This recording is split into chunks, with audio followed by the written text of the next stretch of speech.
that talks about 4 different economic booms. Now, an economic boom is whenever the term business is booming comes into play. That means that whatever industry that we are talking about has reached a time where it is at its peak and there is maximized profits from whatever industry we're talking about with that boom. So there's 4 different booms in Texas: the cattle boom, the railroad boom, the cotton boom, and the oil boom. Not necessarily in that order. So the first 4 kings of Texas are going to ultimately guide the decisions that are made in Texas, because that is what brings in the income. That's what brings in the profits. The beginning of cattle in Texas will begin in the 1500s whenever the Spanish moved into Texas. They established those cattle ranches in present-day Mexico, and even in Texas a little bit after they established ranches in Mexico. Whenever they try to establish the borderlands, they're going to use that mission system that has that one little part that is ranching. So that will come to Texas whenever Spain is settling Texas. It's called the colonial era. By the early 1700s, the Spanish moved cattle herds north to support the missions in the Rio Grande and the San Antonio River valleys. Eventually, ranching is going to move from being a private business to being a public business. That means it's no longer owned by the Spanish government, which would be the king or the queen, but it's going to be open for Spanish citizens to run their own businesses. So brands are identifying marks used to specify who owns what cattle. So really it's almost like a form of putting your name on your cattle. Branding started because of cattle rustlers who were thieves. They were cattle thieves that stole cattle and claimed them to be their own. And whenever they did this, they're going to be pretty violent about it. So they are a force to be reckoned with. The confusion is going to come about whenever 2 neighboring ranches had cattle that would wander onto each other's property, and they didn't have any brandings, so they didn't know whose cattle belonged to whom. So whenever they put a brand on their cattle, that's, like I said, going to be like putting their name on their cattle. What is a cattle drive? A cattle drive is going to be whenever your vaqueros, under the leadership of whoever the ranch owner is, will drive herds of cattle together to a market. So wherever the market is located, that might be Fort Worth, that might be Abilene, that might be Kansas City. There's different places where there will be cattle markets. Most of the time for Texans, their stock will be sold in the Fort Worth stockyards, and then they will proceed to drive the cattle north to Kansas and put them on a train to go to whomever had bought them.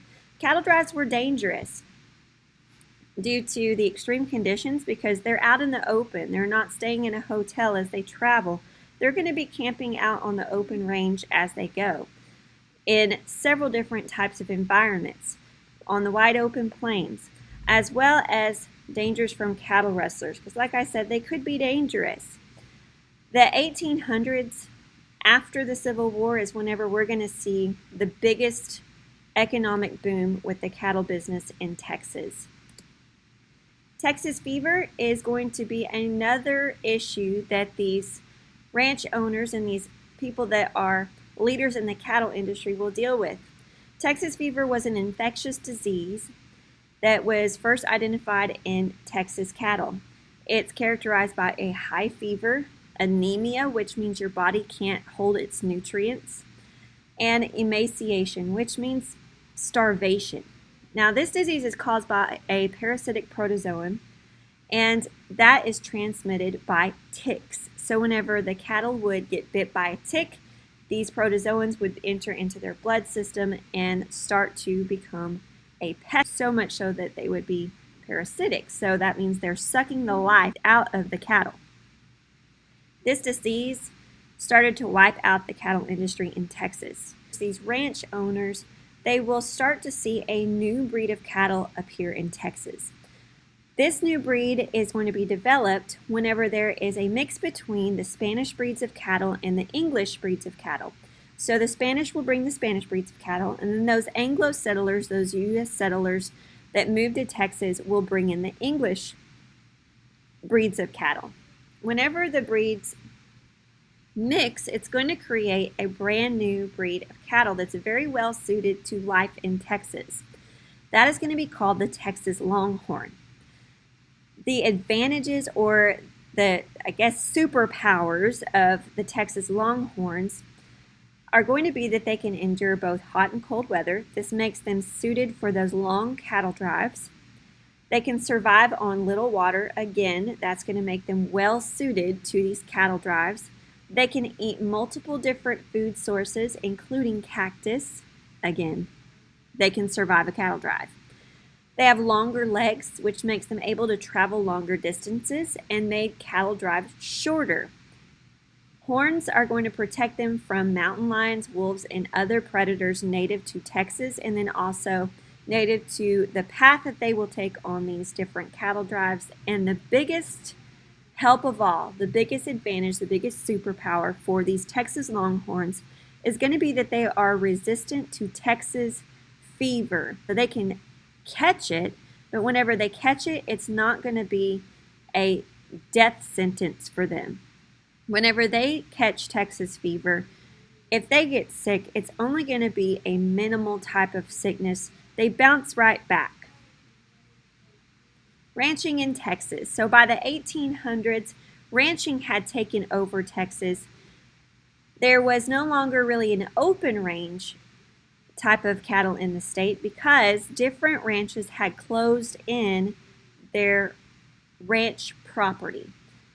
Some of the famous ranches in Texas include King Ranch in South Texas, J.A. Ranch in Paladero Canyon, XIT Ranch, which covered 3 million acres in West Texas, well, nearly 3 million acres, and it's about the same size as the state of Connecticut, roughly the size of the state of Connecticut. That's a giant ranch. Problems in the ranching industry. One of the problems is going to be wooden fences. You can't fence in your property with just wooden fences when it comes to having a ranch that's the size of Connecticut. They don't stand up well to stampeding herds of Texas Longhorns or really any other cattle. So there's a lot of repairs that would have to take place, and if you're spending most of your time building fence or repairing fence, then you're not able to take care of business on your ranch. How did ranchers solve this problem of losing cattle due to fences being broken? This is going to bring us to the invention of barbed wire.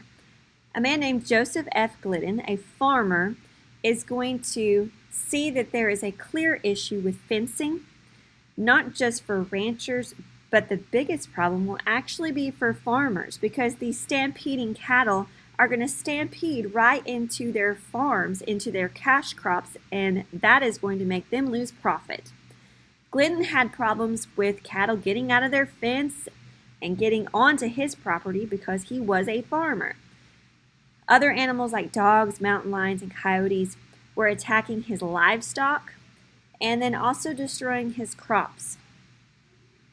In 1873, he invented barbed wire. The barbs on barbed wire fence kept cattle off of the fences without hurting the massive animals, and at the same time it kept out predators that damaged his crops and livestock.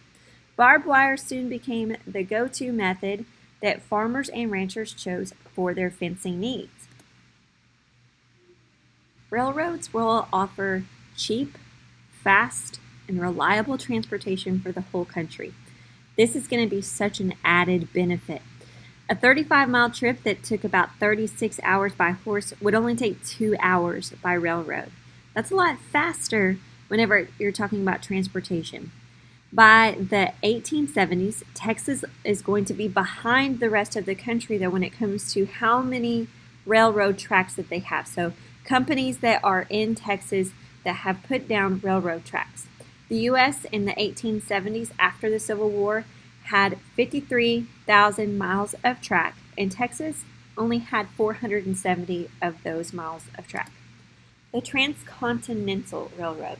So the United States had a transcontinental railroad. Trans means goes across, continental means the continent. So a railroad that is going to stretch across the whole continent of North America. So from sea to shining sea, we'll have a railroad track that can move all the way across the United States. How many miles of this new achievement in transportation would you think were in Texas? Let's see. So the railroad boom is going to be whenever the railroad companies are going to be at their peak, whenever they are putting down railroad tracks and they are getting started and people are paying money to either transport themselves or their goods through this railroad. Land grants and other forms of government aid helped Texans to establish more miles of railroad. In the early 1870s, the Houston and Texas Central Railways were formed, and that connected Galveston to Dallas and Denison. In Denison, the line that was there met with the Missouri, Kansas, and Texas line. So anytime we talk about a line or a company, the company is going to be a railway that has different tracks and different engines that go different places. The line is directed by whatever place that they go to eventually. Now, just because it's going to go to Missouri and to Kansas and to Texas, connecting those 3 different states, it doesn't mean that you can't get off of the train there and then connect to a different line that can take you to a different place. So this is going to allow shipments between Galveston and St. Louis, Missouri. Between 1876 and 1879, more than 750 miles of track had been laid down in Texas. So that is whenever they are going to be building this transcontinental railroad.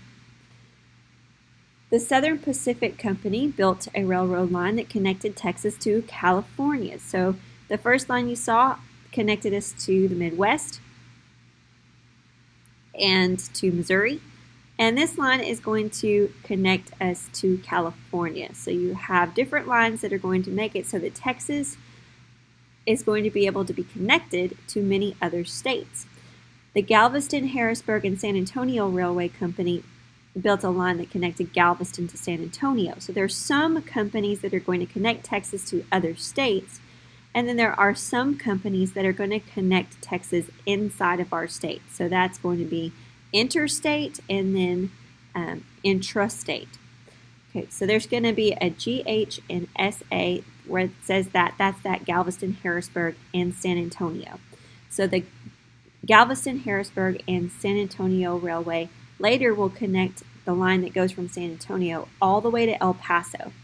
Fort Worth and Denver City Railway built a line that connected Fort Worth to Amarillo. The arrival of the railroad greatly affected Texas in form of urbanization. New cities are going to be popping up everywhere during this time because wherever the railroad stops, that's where people are going to move to.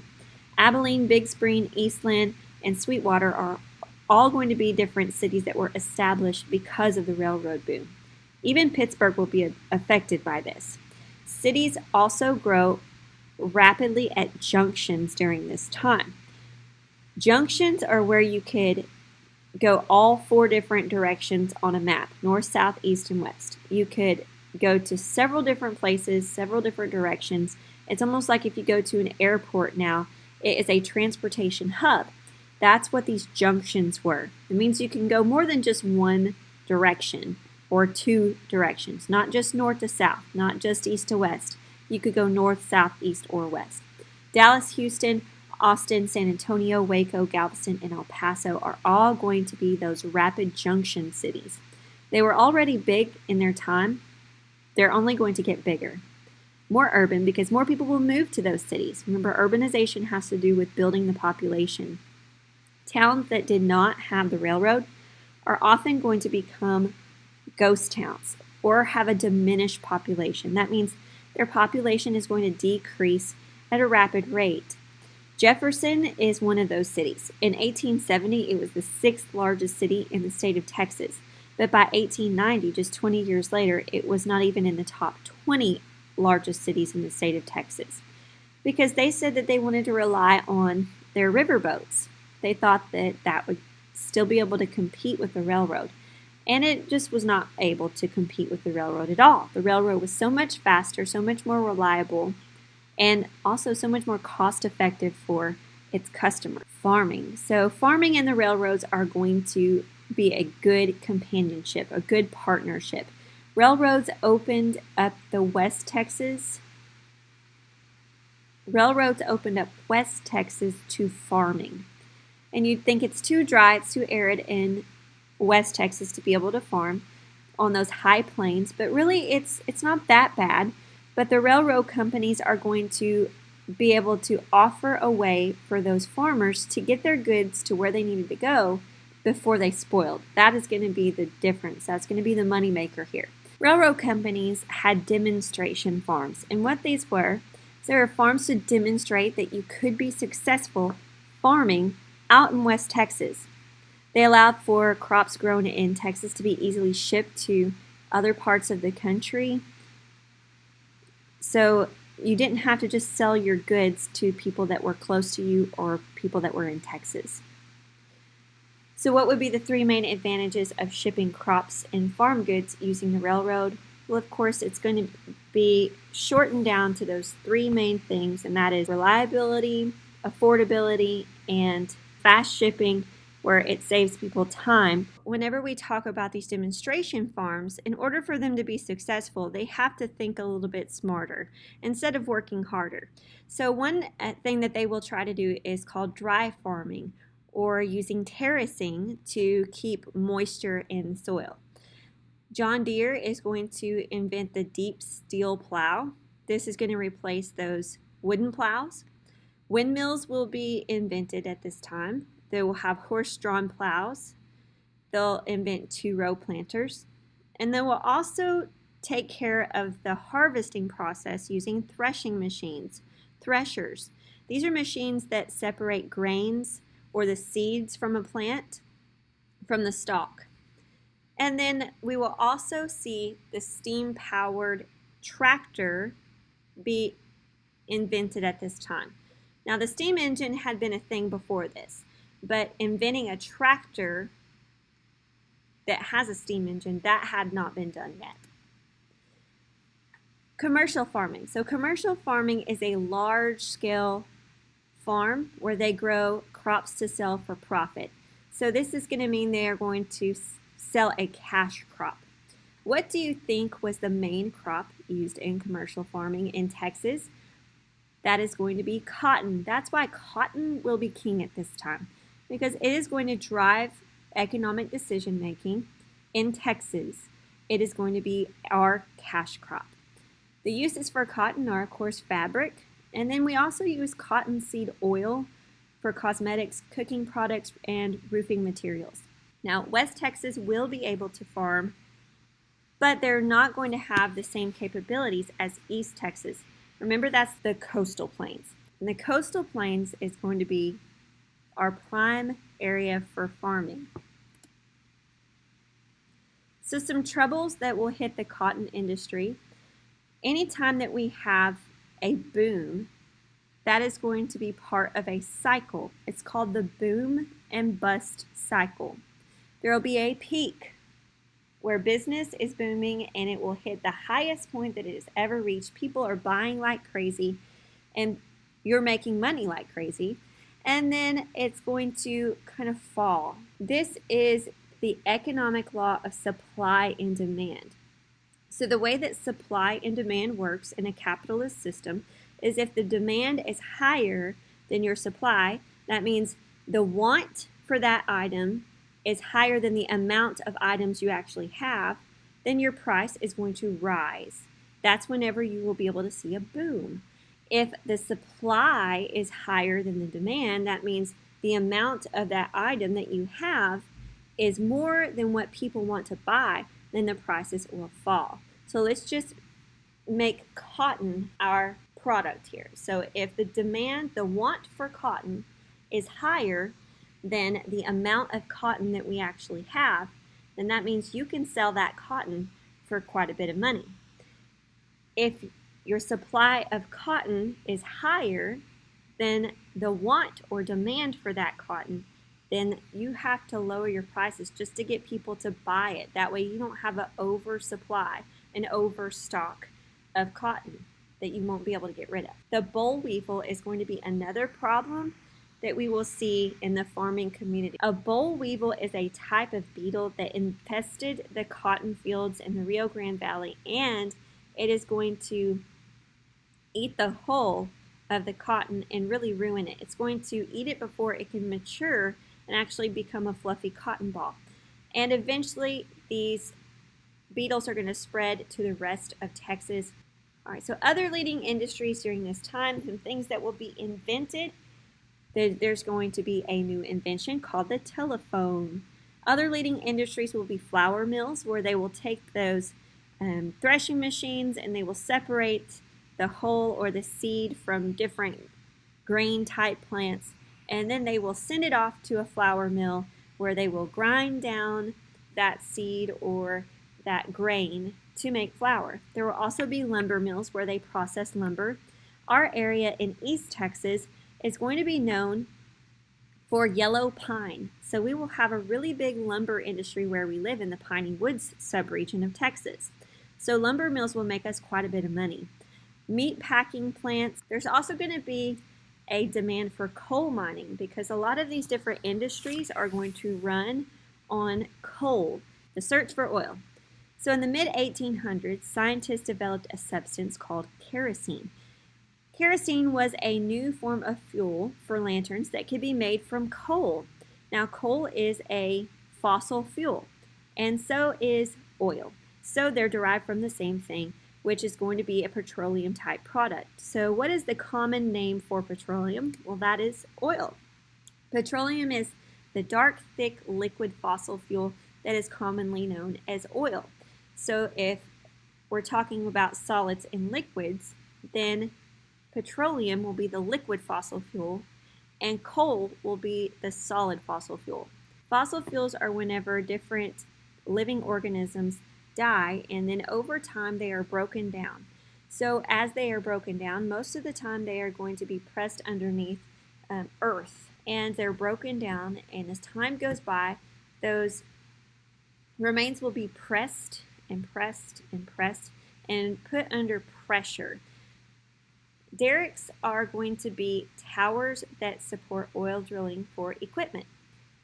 So what we're going to do to be able to access these fossil fuels in those pressurized pockets is we're going to drill into the earth.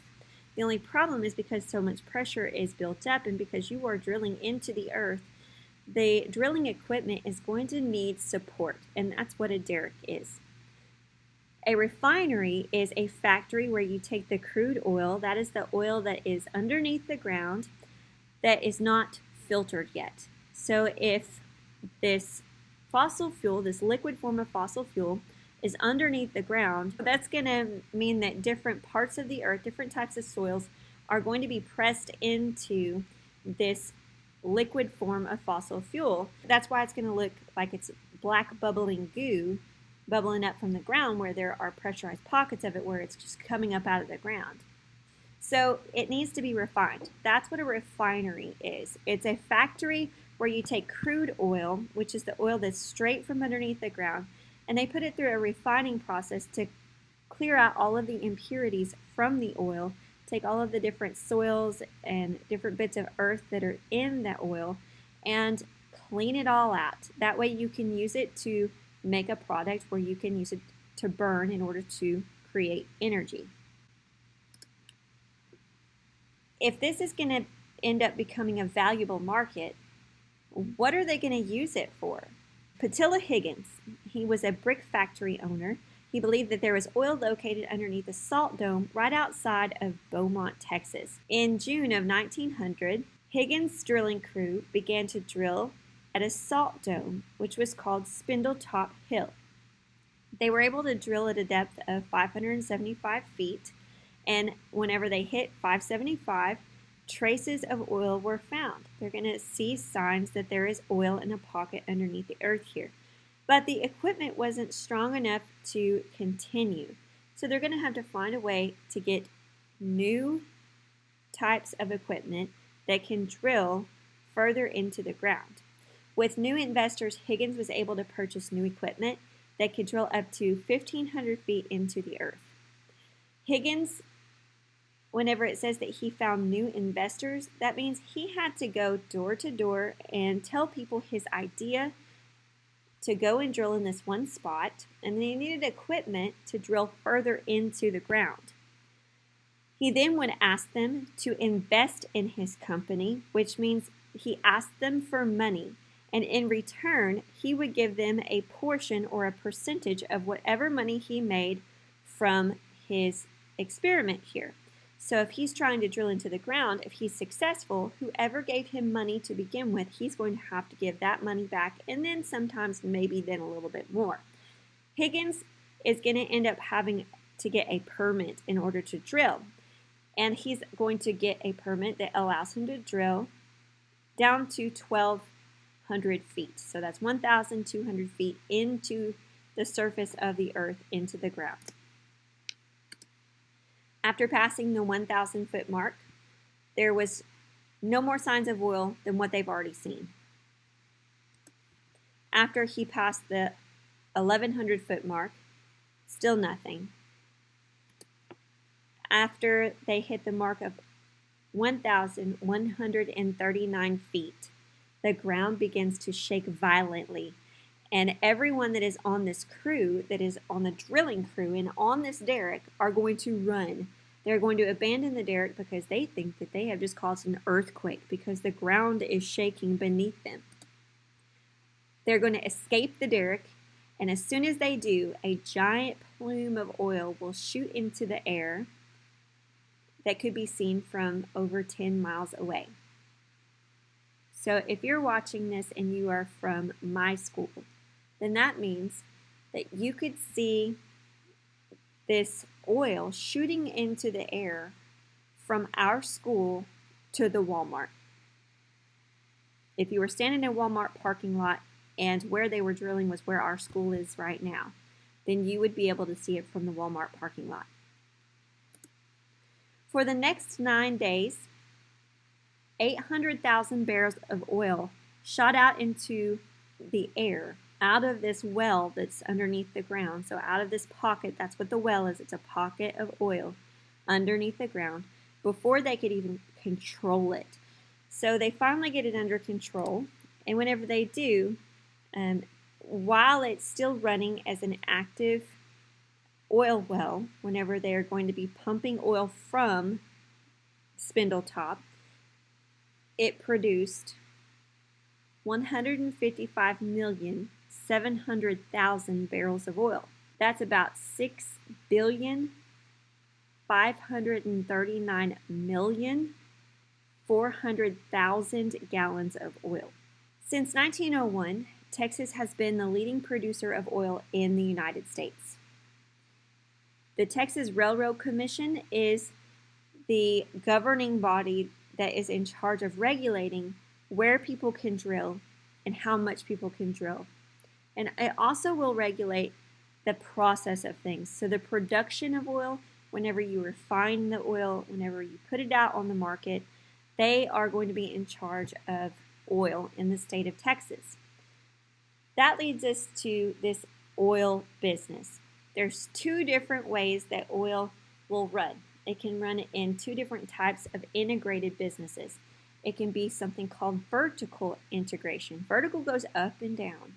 So vertical integration is owning the businesses involved in every single step of manufacturing oil and any other type of industry. So this means if you look at the whole process from the oil well, before the oil is drilled from the oil well, all the way to where it's put in your car as gasoline. That means that if it's vertical integration, then the person that owns the oil company would own the drilling equipment, like the oil derrick. They would own the land that the oil is drilled from. They would have people that would be paid to drill the oil. Then they would own the shipping company that would ship the barrels of oil to a refining company. Then they would also own the refining company, the refining factory that takes the oil and cleans it up. And then they would also own the company that would be a chemical company that would take that oil and turn it into another product. They would also own the company that would be like the gas station that pumps the gas that is now that new product into your car. So they own every single part of the process. That's called vertical integration. There's another way of doing business with oil though. It's called horizontal integration. So this is a flat line. That means it takes one of those steps in that process and it owns as many of those businesses as possible. So that means if I wanted to be a horizontal integration oil industry leader, then maybe I want to own the company that makes barrels for the oil. I want to be that one person that I supply every single part or every single oil company that uses barrels to put their oil in. I supply them the barrel. That is my part in the business. That is called horizontal integration. So what is oil used for? Oil is used for a lot of different things, such as gasoline. It's also used for heating people's homes. You can put it in a diesel truck and use it to fuel a diesel truck. You can also make jet fuel from oil. You can also look on the back of your Carmex, your chapstick, and most of the time it will have petroleum in it. There's so many different items that are petroleum products. It's kind of hard to list them all out. Oil is a stereotype for Texas. So as soon as something becomes popular, it kind of becomes part of pop culture. And that is what will happen for Texas. There will be a stereotype that everyone in Texas is part of the oil industry. And so that might be a little bit of untruth to us because not everybody's going to be involved in the oil industry. So oil is known by the rest of the United States as an identifying marker to Texas because that is part of how we are going to make our money. So here's how it has impacted pop culture and Texas. Whenever we talk about oil in movies, a lot of times they might call it Texas tea. It's one of the many nicknames for oil. They might also even call it black gold. We used to have a professional sports team called the Houston Oilers.